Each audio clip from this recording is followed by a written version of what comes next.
Hello, class. This is Brogan O'Toole talking to you about my perspectives on leadership. This is really a discussion about leadership from the subordinate's point of view, subordinate being me as young Lieutenant Brogan O'Toole in my first flying squadron. So I'm going to talk about two commanders and how each of them reacted differently to empowering and trusting your people. Commander number one was commander when I entered my current flying squadron. And empowerment was not there, and the other was trust. So we trained. I'm a C-130 pilot. We trained to a very high standard, in my opinion. We do a lot of airdrop, a lot of things that are kind of pushing the limits of what our aircraft can do, and we train to that standard. And as a result, things happen. Overspeeds happen. Maintenance issues happen. And his first reaction was always to Q3 the crew, particularly with pilots, which is negative paperwork that permanently reflects on your flying record. So as a result, he was not empowering us to push these limits to train to a higher standard. If you took that risk and you messed up, you bought a Q3, which permanently damaged your record. So we started lowering the bar. No one was willing to take the risk of training to the standard we were expected, and because they were afraid of the paperwork.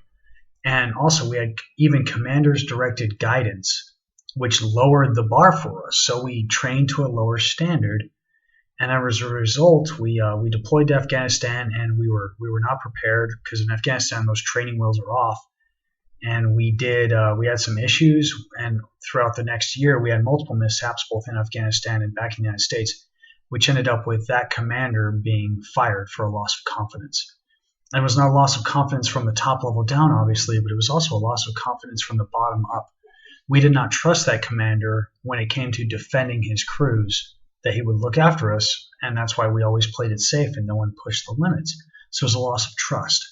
Enter commander number two, who replaced the fired commander. He was a college athlete, very competitive, and above his wall was written, "It pays to be a winner." And he believed in that for all of us. So he would encourage people to train to the highest standard and to meet that bar. And if you met that standard, if you were the number one distinguished graduate of a training program, or anything, just top performer of the month, you got his parking spot. And that's how he encouraged us to push those limits, to train to that high standard. And the trust, that was the empowerment, was he was empowering us to be better as a unit and better as a crew.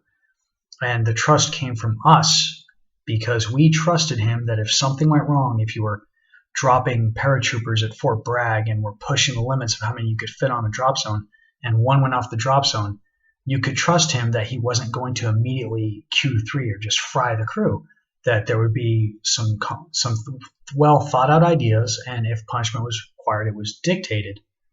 But if it wasn't required, then the crew could still walk away from that. So the trust came from us, believing that he would give us a chance and support us if we did make a mistake. And as a result, we were empowered to raise to a higher standard, and the next series of deployments went almost flawlessly versus the multiple mishaps that led to commander number one being fired. So it's easy for me to say this because I'm on the lower rung of that totem pole. But for you guys as leaders, that's the risk you take as a leader. Trust and empowerment are a risk that you take. The reward is people rising to the standard and not just meeting your expectations, but exceeding them. But that trust, the empowerment requires trust, and trust is a risk you have to place in people if you expect them to succeed. That's just my take. I would love to hear the rest of the class's take on it. If you want any details, more specifics, I'm happy to give them to you guys if you want to message me.